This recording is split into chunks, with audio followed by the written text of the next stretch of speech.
Hi guys, we're taking a look at one of my absolute favorite concealers. So this is the L'Oreal Infallible Full Wear Concealer. I have been using this for years.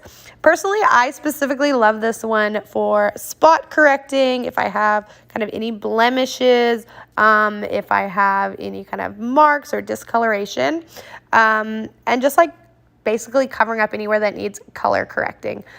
For me, I prefer a more kind of thin consistency for under the eye as far as concealers go. So in this video, I'll just be applying it to kind of those areas listed. I have a little blemish on my one cheek and between my forehead, and then I get some redness around my nose. So love it. Because it's a matte finish, it's not going to emphasize any of those areas. The wear time on it is super long.